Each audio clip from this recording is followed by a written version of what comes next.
Asked to now adjourn. I call the honourable member for Melbourne. There are some amazing people in Melbourne, Madam Speaker, and on Friday night I attended the University High Valedictorian Assembly together with Ellen Sandell, our Greens candidate for Melbourne in the upcoming Victorian election. And at this assembly we heard the stories of the students of Uni High, of their journey over the past 6 years and their achievements at school and within our Melbourne community. And at the time when many of them were no doubt under the pressure of getting ready for exams, there was a moment of shared respite at their very warm graduation ceremony. The MCs, Jasmine Wynne and Nick Minari, were naturals, and they even stepped in to extend the time when there was a gap in the program that needed it. The valedictory speeches from Robin Wagner and Mr Lang Chin were incredibly witty, and they had the whole of their colleagues in the palm of their hands. What was very, very clear as all the students came up to accept their graduation certificates was the genuine warmth that all of the other members of their year had for them.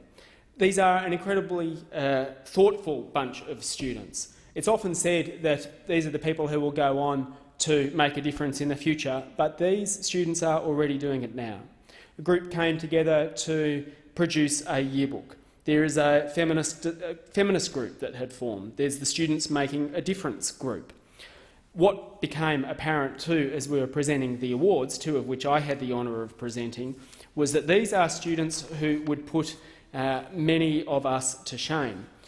Eva McLeod-Goodman confided in me before the ceremony she didn't think she was going to get an award, and she won two, the English Award as well as the Bryce All-Rounder Award. Madeline Castles took out three, the English Award, the Humanities Award, as well as the Anne and Graham Coles Musical Award, a truly outstanding breadth of experience. And other winners were Annabelle Ballard, Callum Rogers, Jackie Lee, Jessica G, Ru Jin, Xiang Zhu, Natalie Farrington, Nick Minari, Uri Barak, who decided to step in the middle of the show and perform a short piece of Rachmaninoff, as you do, Lewis Newland, Aditi Chetty and Sarah Schultz. Those two young women took out the Science Prize. Wonderful to see two women receiving the Wee High Science Prize.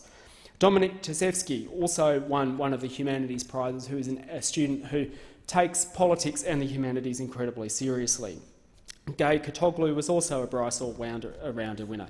Sumia Hardy, Sachin Jayasuriya and Robin Wagner were other recipients.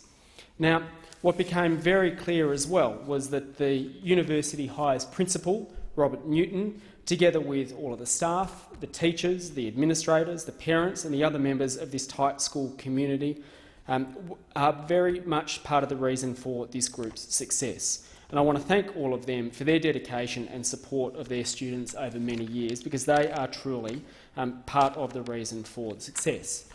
I also want to remind everyone who's going through Year 12 at the moment that they should also remember that, as well as making it their focus, they should also remember that final exams aren't everything, and that there's life after exams and life after Year 12, and that their value is not determined by their school marks. There is an organisation called Reach Out that's providing online support and information to young Australians about mental health, and it's launched a campaign called There's Life After Year 12. Here, Australians who themselves have made it through Year 12 and have been successful in other parts of their lives have shared their stories and advice for current students. If you're feeling the pressure, I encourage you to check their website, www.there'slifeafter.org. But perhaps the best point in the evening that summarised the feeling that was shared amongst many of the students came from the school principal, Rob Newton, who is much loved and much respected in the community. One of the things that he reflected on was, of course, the passing of Gough Whitlam, and shared his favourite quote, which was, "A true patriot could see what was wrong with their country, and instead of trying to explain it or justify it, they set out to change it." But perhaps the moment for me was the end of the principal's speech, when he enjoined his students to live by a simple principle. Don't become one of those people who spend money they don't have, to buy things they don't need, to impress people they don't like. And you could tell from the reaction in the room that that was something that many of those people shared, and I think it's probably a timely reminder for all of us whether or not we're going through Year 12 exams. Thank you, Madam.